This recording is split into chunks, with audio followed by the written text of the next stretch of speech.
that time of the month again. It is. Week. It's that time of the month again. Well, just check we're all running. Yep. Yeah. There's blibs and blobs appearing on the screen, which means the mics are on. That's good. Please tell me you picked that shade of brown. I did. That. I knew it. I fucking knew it. No, I'm actually. Look at the state of this. I'm actually quite particular for anyone who has to use like audio. What they call them, DAWs or whatever, Pro Tools, whatever. I actually like the kind of darker, dimmer kind of colours. Anyway, if you can't see anything, obviously on the podcast, but what Baz is referring to is basically on the screen behind us. It's all brown. There's brown lines appearing as we speak. Which is... It looks like there's a ghost sort of like smearing his ass across the screen at slow rate of knots. There's like an ongoing brown joke in this band. It's been going for years. It has been going for years. Anything brown just makes you laugh. For some reason. And also like it, just the fact that there's brown smears appearing every time we open our mouth is fairly apt. Fairly ironic, really. Yeah. Anyway, there you go. There we go. Hang on a minute. Hang on. I'm going to be a bit quiet. Sorry, I've just disengaged the pad. It's a passive attenuating something. I don't know what the D stands for. Something that starts with D, but it basically makes whatever input quieter. So that's why I've been quiet for the last 30 seconds. But no, it's all fixed now. You haven't missed anything. It's all live. There's no do-over. We don't plan any of this, so it's all good. As you can probably tell. Yeah. Right, anyway, so... I just want to clear one thing up. I just noticed a couple of... From last week's podcast with the old T-shirt thing, we're going on about the what's it? What do they call it? With the venue takes a tax thing, where they take a bit of tax off you. Yeah. And we're whinging and whining about that, I do want to say, like, that it's not every venue. I know there's a couple of people said, we don't do that, or, we play with some great people in the UK, some amazing venues, and they wouldn't dream of taking any money off bands. I don't think I mentioned that last week. We got a bit too wrapped up in woe is me.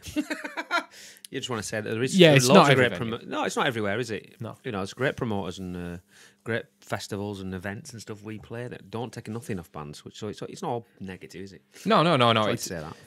Yeah. Without naming any names, it tends to be the sort of monopolised venues, where there's where there's a, like, not a chain, but you know what I mean, where there's a recurring kind of faceless corporation. Yes, faceless corporations involved. Yeah. But that's the way it is. Anyway, it's the way it is. That was last week, anyway. But yeah, what were we going to talk about this week? Well, I don't think. And I'm thinking about stuff we get asked in interviews and stuff over the years, and probably the most reoccurring question we have, apart from where did the fucking name come from? Where do you buy your trousers? Where do I buy my trousers? Is if you could give a young band or a new band a piece of advice, what would it be? Ooh, yeah, that is a. It does come up every now and again, that question. It does. I've been asked that question thousands of times, and it's a great question, and it's nice. It's nice to be asked because maybe the person asking you, or they're either don't care who they're talking to and they're just reading it off a list of questions, or they genuinely think you might have something to say to Well, yeah, it's nice to have been around a while and to impart your sort of limited wisdom you do have, worldly wisdom, because you do go through it as a young band. You know what I mean? It can be a bit of a roller coaster, and there's a lot of emotion there, isn't there? And it's well, to be honest, yeah, like I always feel a bit weird where we where we are. Don't get us wrong. We're going to talk about like advice, I guess, for bands that might just be starting out now. But this is not us claiming to be some sort of stately godfathers of the business or anything like that. No. Don't get us wrong. We're not preaching here. We're just sort of It's just a maybe some of the things that we could if we could go. Maybe like it's more like if we could go back, we would probably do this differently. Yeah, it's not a case of these are the rules you should follow. It's just a bit of a It's just I still feel very much in touch with like. As a new band, it's like it's hard to see where you've gone as a band. It's hard. I still feel like we practice in the flipping Legion, and it's hard to compute sometimes. And I still feel, again, I'm not saying we're anything. We're not blasted off to the top of the universe or anything, but still feel very much grassrootsy and like I follow all them bands. I follow all the bands, and we still play with all those bands. I love watching bands coming on and like new bands starting up. We play with some amazing bands, that are just coming up. You know, we played with a band in Stoke, Karma Effect. Yeah. They're one of the best bands. They've been around a few years now, but I think they started during lockdown. My God, in lockdown, if we could have possibly been that good after that such a short space of time, you know, these bands are amazing. I don't know. I just like to sort of waffle on about what we've experienced over the years, and hopefully some bands pick it up and go, oh, that's a useful piece of information. Yeah. Well, what would your answer to that be then? If I could like shrink it all down into one? To some. I mean, obviously we will pick it apart a little bit, but yeah, what would you sum it into one piece of advice? I've said it before, and it's maybe a little bit obvious, but yeah, if there was ultimately one piece of advice, would be don't be a knobhead. I think that applies to a lot of aspects of being in a band. And life. And life, yeah. Well, maybe that's it. Yeah, maybe, don't be a knobhead. Yeah, it is true, though. I mean... Because you do get them. We have experienced. Yeah, that's it. You know, you say that, and you experience it at every level. You know, it's not like, as you progress in your career, and you know, it's not like you encounter more of that. In fact, it's probably less actually. You know, I tend to find that you sort of get more. I would say so. You deal with with knobheads really. Not, you know, there's more about. There's a lot of Billy. We used to use the phrase "Billy Big Bollocks," didn't we? There was a lot of that at a certain level, wasn't there? You know, when you're starting out as a band and you sort of start getting a few gigs in pubs and stuff, and you start becoming a bit of a regular face on. I mean, I can only talk from our experience. I don't even know what it's like now. You know, playing in pubs and stuff on the scene. But when we were around in our early days, sort of 2000 and like. When was it? Like 2010, 11, around Preston and Manchester. That was our sort of time. You get to know, you become a face, a band, you know, and everybody gets to know everybody else, and you get to know all the other bands that are on the. You play with these bands, the same bands over and over again, on different lineups, don't you? In different pubs for different people, and you get to sort of know. You see bands coming and going, and you do get bands that are just. You just know straight away, don't you? You're just like they'll be here 5 minutes because they just. And the ones that aren't knobheads are the ones that are around for a long time, you know, and it definitely filters them out, doesn't it? It takes all sorts, doesn't it? I mean, yeah. Well, I think, yeah. If you're the thing, I think the point is even if you're in a good band, but you're knobheads, then.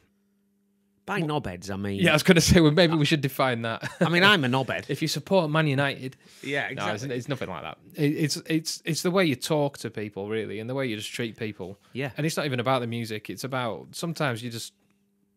And I'm sure this happens in every walk of life, but some people just talk to other bands, to promoters, to venue staff, like garbage. Shit. They waltz. You see them. You see them waltz into venues. Sometimes we played. We got to a stage where we were headlining a few pubs and a few events and stuff. And pubs. Headlining, on these like lineups, for various people around wherever the northwest, and which was a great feeling. You get to that point, and you're, and then you see some bands walk in, and you just fucking know straight away. It's like the entourage and the fucking 10,000 amp heads and and the sunglasses on inside and all that stuff. There's a confidence that you can have, but then you quickly learn to spot the kind of false bravado. You know what I mean? That is making up for a lot of insecurities. Where it matters. Which if you're an amazing band and you know it. You shouldn't have to kind of throw your weight around like that, should you? You don't. It's almost like you're showing up your band with your attitude and your image, really. Yeah. And it will happen at that level where if you are that kind of person, other band, you quickly become kind of ostracised from it a bit because other bands don't. I mean, we found we generally started playing with all the bands we liked. The Goddamn Electric, great band. Great guys. We played loads of gigs with them. Fire in the Empire, Mick and the guys. We like those guys. Great guys. Played loads of shows with them. Well, they were all right. They were around for a long time. They turned into Bigfoot. Great guys. Played shows with them. And all the good bands and the decent people want to play shows with other good bands who are decent people. Nobody wants to play. Nobody ends up wanting to play shows with knobs, do they? And pubs and promoters and bookers and venue managers. You show anybody any attitude at that level. Word gets round quick. Word gets around so fast. It really does. Yeah. And it's like a stage, and when you're trying to establish your band, it's so important to have everything that you can possibly have going for you. You know, why make life harder for you when you're already have absolutely everything stacked against you? You know. It's a big mountain to climb. You've got nothing in your corner, and you're already throwing your weight around like. Yeah, you know. I mean, I'm trying to look back, because there was a period of time where I don't think I certainly didn't have that. I certainly didn't treat anybody and talk to anybody like that. But I think there was a time when I kind of had a little bit of a sort of, I don't really care kind of, not that I didn't care, but, you know, I was probably having a bit too much. I was maybe having a few too many beers before we played. Not to the point where I was stumbling around or anything, but just didn't take it quite as seriously as I could. Yeah. And I look back at that time and I think I wish I'd have done that a bit differently. So it doesn't necessarily go hand in hand, you know, with the sort of drinking at gigs and everything, but it certainly doesn't help either. You know what I mean? It absolutely does absolutely no good for you. You need to make an impact every single time. And I know there were plenty of times that we played where I could have been better. And so I guess that's the flip side of that. Even when you're not being a knobhead, you can just focus on the job at hand a little bit more. Do you think it's an aspect? It's interesting to say that a lot of young bands, whether they do now, they did when we were sort of setting out, they look back a long way and idolise bands back from when that was a bit more acceptable. Definitely. And that's where that comes from. It's like their idols are the bands from the 70s and 80s that acted up and could get away with it, and they read about it in books, read about it in magazines, and that's the way they've got to be, you know. Absolutely. I mean, you know, where realistically nowadays that just doesn't slide, does it? No. Well, it's just not like that. I mean, you look at all right, you know, the Guns N' Roses, the Sunset Strip kind of lot, you know, the Motley Crue, because you tend to find this in a. Lose the cowboy hat, guys. Just lose it. In a you know, there's a certain kind of a certain subgenres of rock that really kind of, you know, it's that sleazy sort of thing, and it all kind of goes hand in hand with a certain way of life, maybe. But from Stockport. Well, but that's it. You know, it's like Wigan. You could play that. You could do the music, and I don't know. Are you not authentic if you're not truly living the life as well? But you're not living the life, because you're gonna go back to work in the post office, in the co-op or whatever on.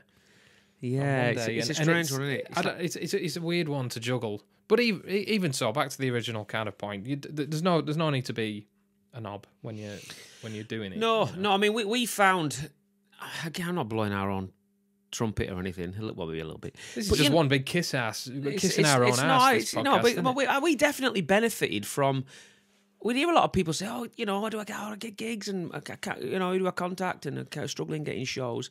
You know, we always found that, you know, we turned up, kept our mouths shut, kept our eyes open, practice your songs a lot, be good, be nice to people, talk to fans.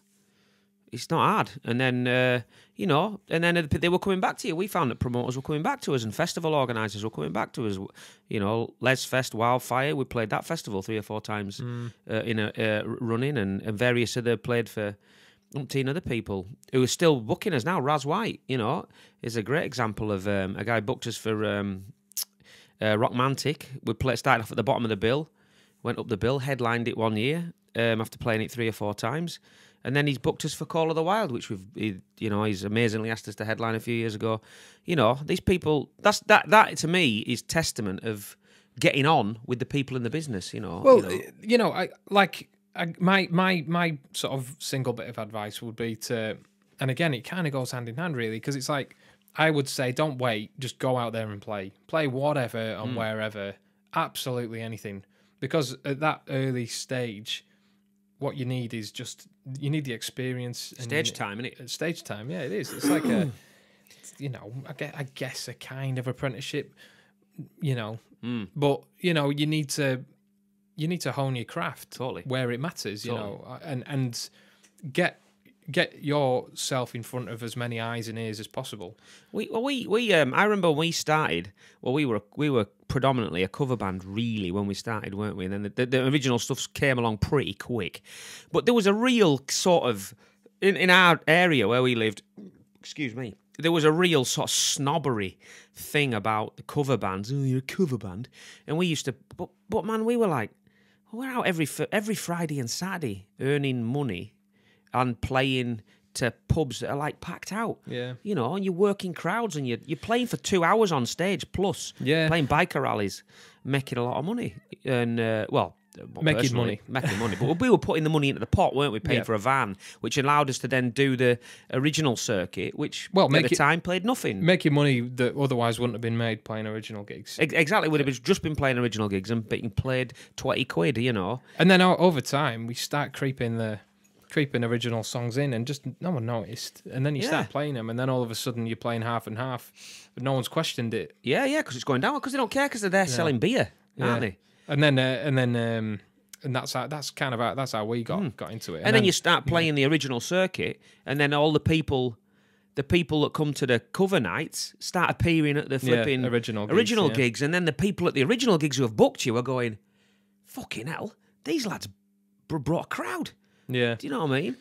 Yeah, and you know, and that's how it worked for us, really. And I know learning covers is a big effort, like, and it's something that a lot of people maybe really don't want to do, and I do totally understand, because we fell out of love with playing covers, didn't we? After playing them for so long, it just became soul destroying. But you know, if you're starting out as a musician, it's an amazing, and you want to put the time in. It's an amazing place to start getting good at being in a band, I think. Yeah, and play the covers that you like as well. You know. Oh, yeah.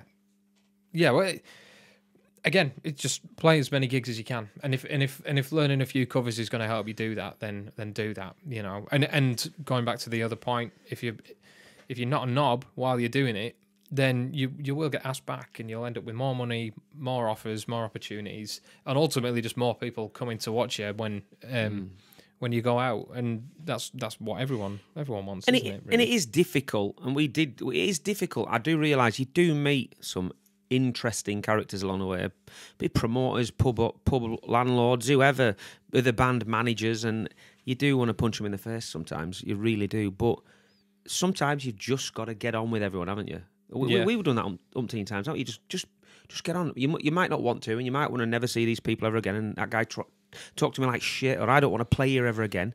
Just suck it up. It's all right. Just be nice, and I think it's advantageous to get on with everyone. You know what I mean? Be that nice guy. Be the nice band. Be accommodating and work hard, and keep your head down and do your job. You never want anyone to sort of, when they hear that they're going to have to deal with you, you know, to have that reaction like, oh God, you know, which maybe, I'm sure there are still some people, because you can be as nice as you want, but if you do it long enough, you are going to rub some people up the wrong way, and you are going to, you know, maybe there's a bit of friction between certain people, which does happen to absolutely everybody. But yeah, just don't make it harder for yourself, and be nice, you know. So that's kind of that, isn't it? That's be nice, play as much as you can, and another one would be, I guess, be prepared to put the miles in, you know, and to be in it for the long haul and the hard work. Really, it ain't an overnight thing, is it?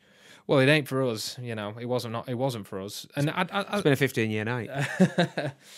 It's just, I don't know, you know. It's something like you've got to kind of control your expectations a little bit. You absolutely be ambitious, but you got to understand that it isn't.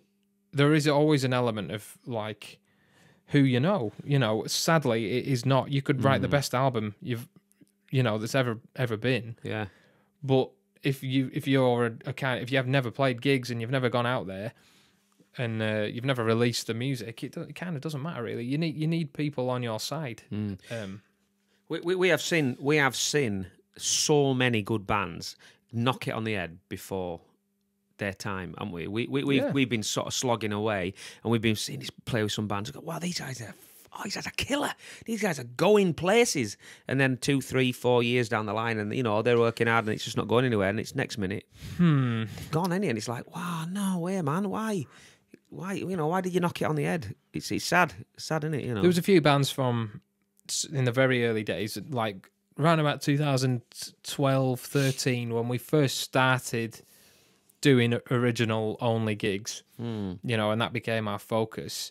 We were playing with some bands then that blew us out of the water in terms of songwriting and how good they were live. They're ugly though, not like us.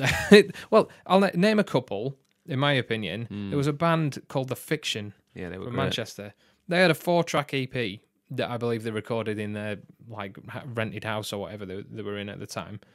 Unbelievable. Yeah. Right, amazing songs. Still listen to it sometimes now, thinking like, even now, even now, it's like these are great yeah. songs. It's a bit rough, like with the recording and everything, but the raw kind of talent that was there. Yeah, the voices. All three of them sang. Yeah, there were three piece. They used to be in another band. There were 3 of members of another 5-piece band that broke off and started doing this kind of like proggy punk. Some at the Tide or some against the Tide or against the Waves. Can't remember.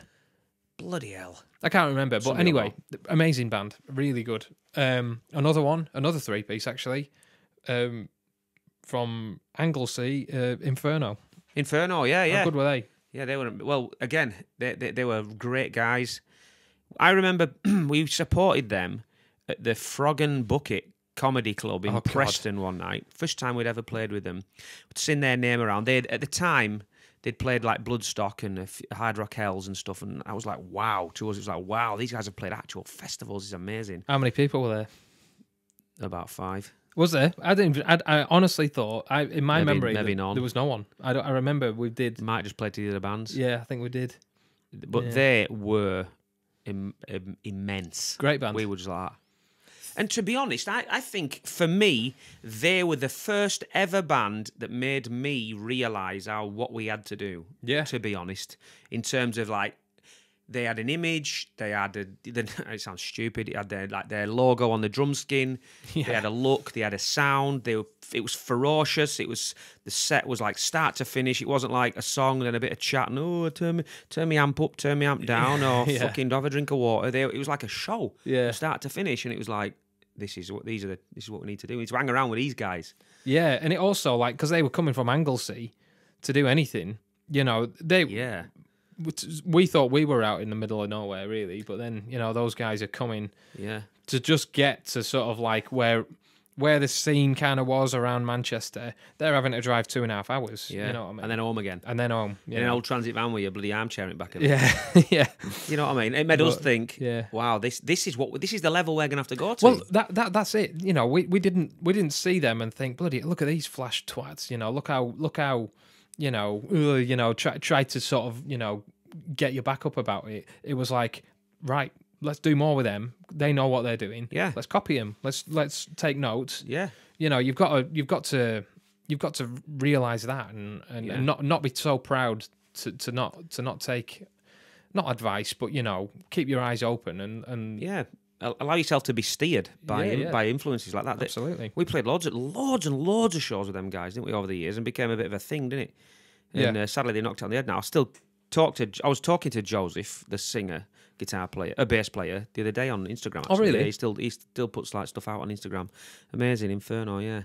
Brilliant Great band. And then there was another band, a lot of people probably remember, classic rock fans will remember. I remember doing The Business at the time, and for whatever reason, they knocked it on the head, and I was amazed. Is it Cage the Gods?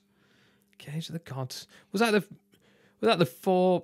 Did they have like a member from England, a member from Ireland, a member from Scotland, a member from Wales? Yeah. And they seemed to me at the time like to be the next thing. Like it was like wow. I remember they had a CD on. They were great on the front of their album. The first album, I think, came free with a copy of Classic Rock magazine. That's right. Yeah, I did. I do remember that. And then them knocking it on the head and being gutted and being like bloody hell.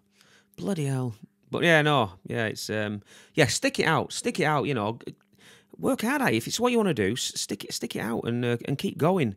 I remember I've always taken inspiration from like Lizzie Hale, and she said that she was around doing it for 10, 11, 12 years and was almost knocked it on the head before anybody paid her any attention. And she, she almost quit. Biffy Clyro, released a handful of albums, a lot of albums before anybody took any notice, and then what happened? So I believe if you stick it out long enough and you want to do it enough, and you pour your heart and soul into it, then it can happen to a degree, I think. Yeah, and enjoy it, Oh yeah. The second it becomes, well, no, that's not true. Actually, I was about to totally contradict everything we just said. Really, I was going to say the second it becomes, hard and not fun, then don't do it anymore. When that's bollocks, because there's always going to be a point where it's hard drop and not a fun. gear, don't you? Yeah, get going. There's always going to be a point where it's hard and not fun. But remember why, you've got to remember what you're doing it for. Don't want to don't sound too cheesy or anything, but you really do have to. What would you rather be doing? I know I certainly. But I mean, we've had jobs and we've had I say real jobs, and that is, I know what I'd rather be doing, even when this is like at its worst. It's still probably better than I agree. Doing that, driving wagons. It's soldering for a living. Yeah, it's not great, but there you go. It's worth it. It is worth it. I'd say the last bit of information, a bit of advice I'd give before we run out of time, is I would say it's very, very important. Another reason bands split up is falling out with your bandmates. You've got to be open-minded. You've got to listen to other people's ideas. You've got to you might have a vision for something, and you've got to have faith that the people in your band are listening to you and know your vision. And if they want to say something, I always say, whenever I come with my words, I say, these are the words I've written. If you don't like anything, just fucking say. I can chop it out. We can sort around it. I want everybody in the band to be happy with the songs. I'm sure everybody else in our band wants everybody to be happy where it's going and what we're doing, and that's. It's not worth falling out over. It's not worth falling out over a song or an idea, we've got over that years ago because we just don't anymore. But there has been times in the past where, there has been a little tension or a little bit of like, oh, this song's going or this album's going, but but that's it. And I guess it's true of any sort of any situation where you're having to work with other people.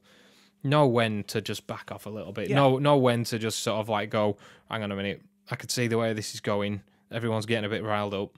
Let's just give it, 10 minutes or whatever, and then you come back to it. And I love that bit of that song, and you want to chop it out. But I always, there's a few times I've thought that. I love that bit of that song. And you've gone, I think we should get rid of that. And I've gone, in the back of my head, I've thought, I don't want to get rid of that. I really like that. But I've gone, no, yeah, let's chop it out, play it through a few times, see how it goes. 9 times out of 10, you chop the bit out, you play it through a few times, and you go, really? That's better. Yeah. If I'm really honest, that is better. Do you know what I mean? Well, I mean, it does, obviously I have the same thing. And I genuinely do not mind if a suggestion I have or whatever is met with a kind of, no, we don't like that. Or if I make a suggestion that is tried and it really isn't as good as it was, then I've got no problem saying, I don't dig my heels in just because I made that call at all. That's something you've really got to just keep that perspective. Listen to the song. The audience, the listener, does not give a shit who wrote what or whose idea was what. All they want nice noise coming into their ears. That's it. And and just remember that. Oh, I feel sorry for Adam. He wanted that. I could tell he wanted that solo to be an extra 4 bars there. What a bunch of arseholes. Yeah. No, they just want good songs. You're right. Yeah. Absolutely right. And well, that's basically the big things I would certainly say. Yeah. There's 100 things. Bits of advice and whatever. I'd say those are the big things for us, though, aren't they? Don't be a knob. Work hard. Be prepared to put the miles in. Yeah. Yeah, don't give up. Try to get along. And try to get along with your bandmates. It's very important. Yeah. Those are all the kind of broad stroke bits of advice rather than going to like, this too specific with what to do and whatever. But yeah. Anyway, if we've talked absolute garbage, please let us know. Please let us know. I love the comments on YouTube. They're my favourite. One of the highlights of my week. Going through them. I love it. I love it. Well, if you are watching on YouTube, hit that like and subscribe. You know, the old subscribers are kind of going up now. It's going good, yeah. Which is great for the band, great for the channel. When we release new music and whatever, it'll all be on here. So we'll spam you with it. We'll spam you with it, and other bits. We're working on a few other bits of content as well, and we're running out of time. So Brown. Oh, see you next week.